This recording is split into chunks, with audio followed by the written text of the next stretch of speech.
రేపు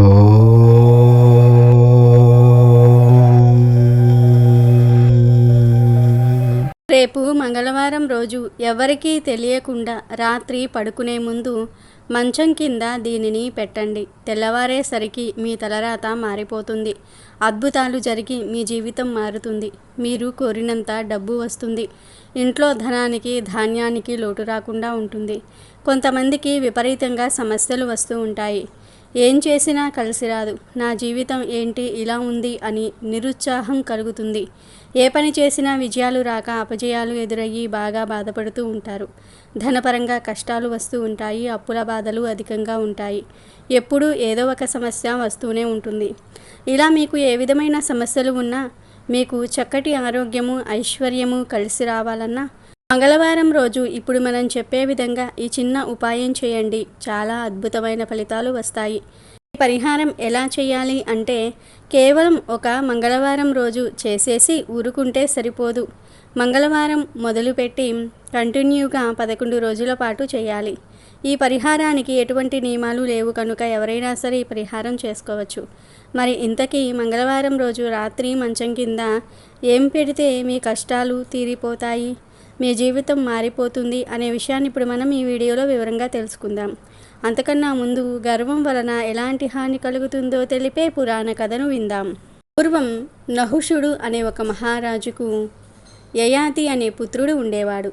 యయాతి ఎంతో కాలము ధర్మము తప్పకుండా రాజ్యపాలన చేసి యోగ్యుడు పితృవాక్య పరిపాలకుడు అయిన పూర్వీకునికి రాజ్య భారమొసంగి వైరాగ్యముతో తపోవనాలకు తపస్సుకై వెళ్ళిపోయాడు. వేదాంగ పారంగతులైన పండితులను తోడుగా తీసుకుని కందమూలాదులను భుజిస్తూ కఠిన నియమ వ్రతాలతో తపస్సు చేయసాగాడు. యయాతి ఆ తపోవనాలలో ఎన్నో యజ్ఞయాగాదులు చేశాడు. హవిస్సులతో దేవతలను, తర్పణలతో పితృదేవతలను సంతోషపెట్టాడు. కామక్రోధాది అరిష్టావర్గాలను జయించి సహస్ర దివ్య వర్షములు తీవ్ర నిష్ఠతో తపస్సు చేశాడు. 30 ఏండ్లు నిరాహారిగా 1 ఏడాది వాయుభక్షణ చేసి తర్వాత పంచాగ్నుల మధ్యలో నిలిచి తపస్సు చేశాడు. ఆ తర్వాత 1 ఏడాది సముద్ర మధ్యములో ఒంటికాలు మీద నిలబడి ఏకాగ్రతతో తపస్సు చేశాడు. ఇలా తపస్సు చేసి తన అనంత పుణ్యతిథి ప్రభావం వల్ల దివ్య విమానంలో దేవలోకానికి వెళ్ళాడు. అక్కడ దేవర్షుల పూజలందుకొని బ్రహ్మలోకం చేరాడు. అక్కడ అనేక కల్పములు ఉండి బ్రహ్మర్షుల చేత పూజలందుకున్నాడు. తరువాత ఇంద్రలోకానికి వచ్చాడు. ధర్మాత్ముడు మహాతపశ్శక్తి సంపన్నుడు అయిన యయాతి వచ్చాడని తెలిసి దేవేంద్రుడు స్వయముగా వచ్చి అతిథికి ఆర్ఘ్యపాద్యాదులు ఇచ్చి సత్కరించాడు. మహావైభవోపేతుడైన ఇంద్రుడు ఆ యయాతిని యథావిధి పూజించి ఇలా అన్నాడు: ఏమి తపస్సు చేశావయ్యా మహానుభావ! నువ్వు సామాన్యుడవు కావు.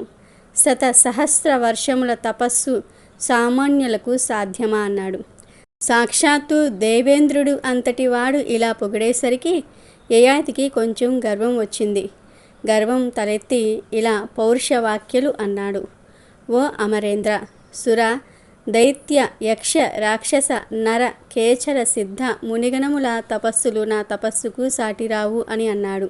ఆ మాటలు విని ఆశ్చర్యపడిన ఇంద్రుడు, అవురా, ఇంత గొప్పవాడివయ్యి కూడా నీవు గర్వమును వీడలేదు కదా అని అనుకుని ఇంద్రుడు యయాతితో, మహనీయులైన మహర్షుల తపస్సులను గర్వముతో కించపరచినావు. లోకశ్రేయస్సుకై తప జీవితాలను ధారపోసిన ఆ మహనీయులెన్నడూ అవమానించరాదు. ఓ యయాతి, ఈ ఒక్క మాటతో నీవు సంపాదించుకున్న తపశ్శక్తి అంతా కూడా అంతరించిపోయింది. ఇక నీకు ఈ లోకములో ఉండడానికి అర్హత లేదు. అధోలోకాలకి పో అని శపించాడు.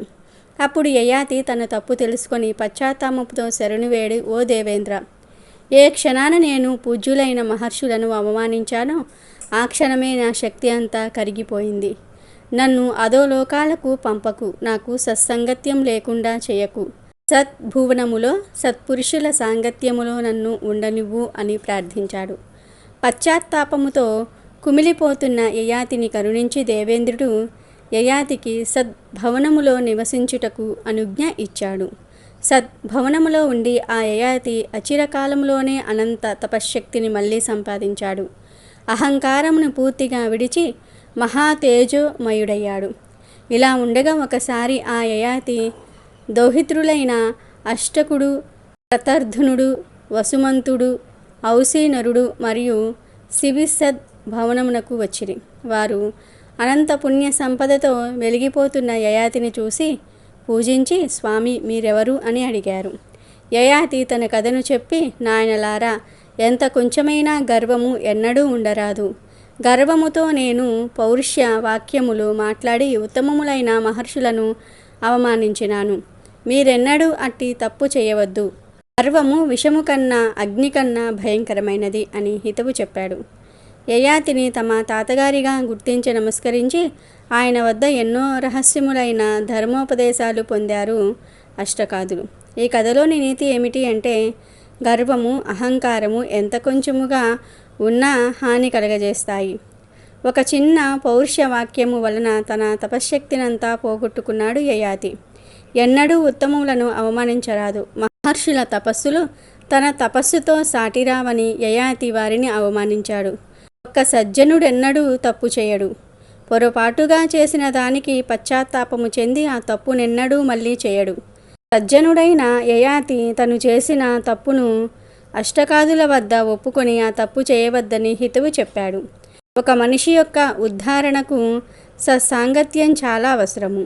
ఈ విషయం తెలిసిన యయాతి సత్సాంగత్య భాగ్యము కలిగించమని ఇంద్రుణ్ణి కోరుకున్నాడు.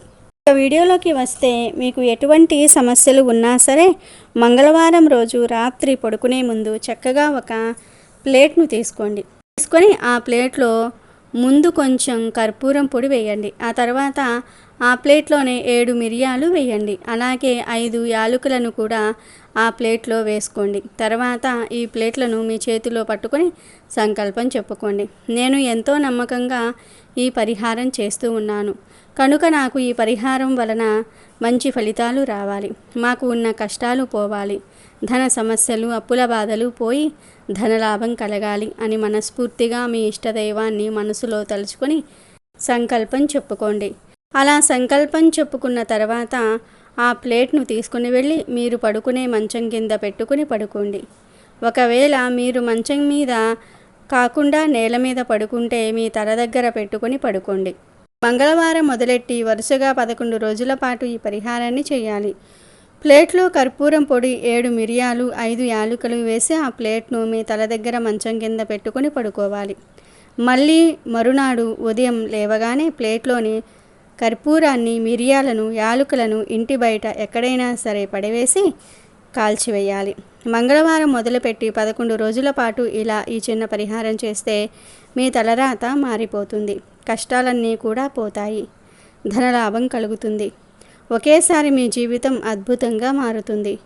చేసి చూడండి, మీరే ఖచ్చితమైన ఫలితాలను పొందుతారు. కనుక అందరూ మంగళవారం రోజు ఈ చిన్న పరిహారం చేసి శుభ ఫలితాలను పొంది సంతోషంగా జీవించండి. మంగళవారం రోజు లక్ష్మీదేవి కటాక్షం కోసం ఈ చిన్న పరిహారాన్ని చేయటం వలన మీకు ఉన్న అన్ని సమస్యలు తొలగిపోయి లక్ష్మీదేవి అనుగ్రహంతో ఐశ్వర్యవంతులు అవుతారు. మరి లక్ష్మీ కటాక్షం కోసం మంగళవారం రోజు ఏమి చెయ్యాలో ఇప్పుడు మనం ఈ వీడియోలో తెలుసుకుందాము. హిందూ పురాణాల ప్రకారం మన దేశంలో ప్రతిరోజుకు పూర్వీకులు పెద్దలు చెప్పిన దాని ప్రకారం ఓ విశిష్టత ఉన్నది. వారంలో వచ్చే మంగళవారానికి ఒక ప్రత్యేక విశిష్టత ఉంది. మంగళవారం అంటే జయవారం అని అర్థం. మంగళవారం కుజునికి సంకేతం. కుజుడు దరిద్రపుత్రుడు. కుజగ్రహం పరిమాణం భూమి పరిమాణం కన్నా దాదాపు సగం చిన్నదిగా ఉంటుంది. అయితే ఈ కుజగ్రహ ప్రభావం భూమిపై నివసించే వారి మీద ఎక్కువగా ఉంటుంది. వీడి ప్రభావం మన మీద ఉన్నప్పుడు చికాకులు, ఆందోళనలు, ప్రమాదాలు, నష్టాలు సంభవించే అవకాశం ఉంటుంది. ఇలా సంభవించడానికి కారణం కుజగ్రహ ప్రభావం ఎక్కువగా ఉండటం. కుజగ్రహ అనుకూలంతో పాటు లక్ష్మీదేవి అనుగ్రహం కూడా మన మీద ఉండాలి.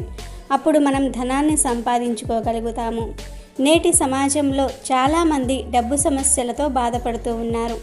ఎంత డబ్బు సంపాదించినా చేతిలో చిల్లి గవ్వ కూడా మిగలటం లేదని, వచ్చిన ధనం వచ్చినట్లుగా ఖర్చవుతూ ఉన్నదని బాధపడుతూ ఉంటారు. ఏ పని చేస్తూ ఉన్నా అందులో లాభాలు రావటం లేదని ఇలా అనేక సమస్యలతో బాధపడుతూ ఉన్నారు. ప్రతి మనిషి డబ్బు కోసం, డబ్బును సంపాదించటం కోసం అనేక రకాల పనులను చేస్తూ ఉంటారు. ఏదో ఒక రకంగా డబ్బును సంపాదిస్తారు, కానీ ఆ ధనం ఇంట్లో నిలవదు.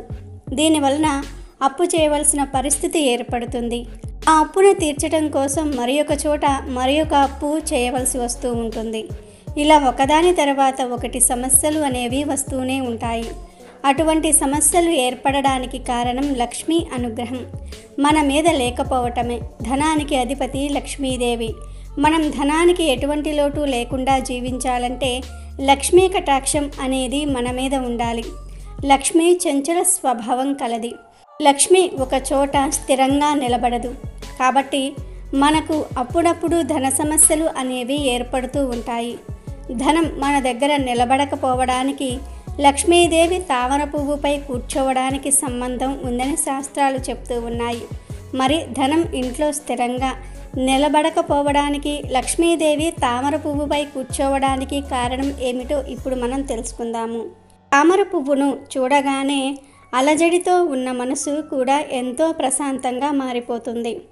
తామర పువ్వు స్వచ్ఛతకు ప్రతీక. నిజానికి తామర పువ్వు బురద నుంచి పుడుతుంది. ఆ విధంగా బురద నుండి పుట్టినప్పటికీ తామర పువ్వుకి ఎలాంటి బురద అంటకుండా స్వచ్ఛంగా బయటకు వస్తుంది. అదేవిధంగా మన జీవితంలో కూడా ఇతరుల గురించి పట్టించుకోకుండా సొంతంగా స్వచ్ఛమైన మనసుతో ఎదగాలని తామర పువ్వు మనకు సూచిస్తుంది. తామర పువ్వు కొలనులో లేదా సరస్సులో పుడుతుంది. సరస్సులో ఉన్నటువంటి ఈ తామర పువ్వుకు నిలకడ ఉండదు. నీటి ప్రవాహం వచ్చినప్పుడల్లా అటు ఇటు కదులుతూ ఊగుతూ ఉంటుంది. అలాంటి తామర పువ్వుపై కూర్చొని మనకు దర్శనమిస్తున్న లక్ష్మీదేవి కూడా తను ఒక చోట స్థిరంగా ఉండనని, తాను నిలకడలేని దానినని చెప్పటం కోసమే లక్ష్మీదేవి తామర పువ్వుపై కొలువై ఉంటారు.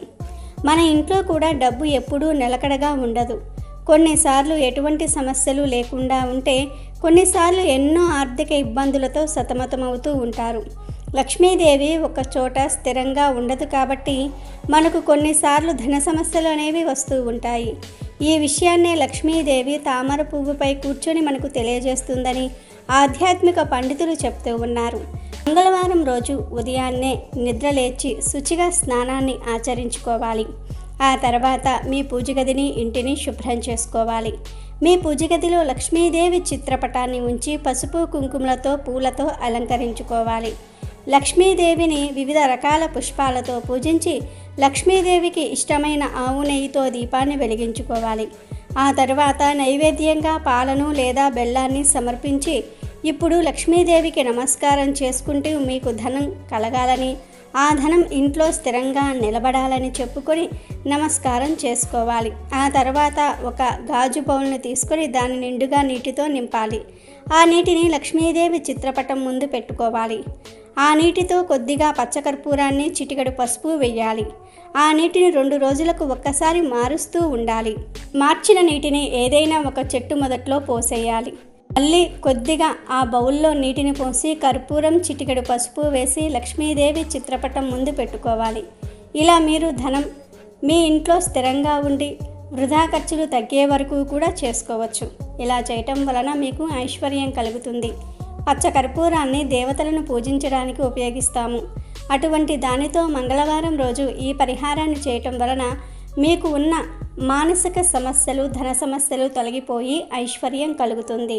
సిరి సంపదలకు మూలకారకులైన లక్ష్మీ ఫోటో ముందు ఒక పసుపు వస్త్రంలో పచ్చ కర్పూరాన్ని మూటకట్టి పెట్టుకోవాలి. దానిని ధూప, దీప నైవేద్యాలతో పూజించాలి.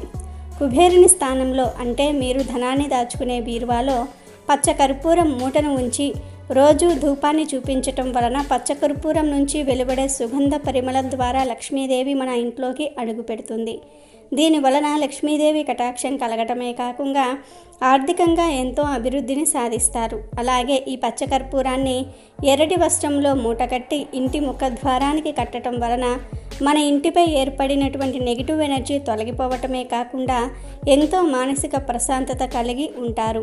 పచ్చకర్పూరాన్ని శ్రీ మహాలక్ష్మీదేవి ఫోటోకి ఎదురుగా కానీ లేదా ప్రతిమకు ఎదురుగా ఒక గిన్నెలో వేసి ఉంచటం వల్ల ధనప్రాప్తి కలుగుతుంది. వ్యాపారాలు చేసేవారు పచ్చకర్పూరాన్ని లాకర్లో ఉంచుకోవటం వలన వారి వ్యాపారం వృద్ధి చెంది ధనాన్ని సంపాదిస్తారు. మరి విన్నారు కదా, మీరు కూడా రేపు మంగళవారం రోజు ఇప్పుడు మనం చెప్పుకున్న ఈ చిన్న పరిహారాలను పచ్చకర్పూరంతో చేయటం వలన లక్ష్మీ కటాక్షంతో ఐశ్వర్యవంతులు అవుతారు.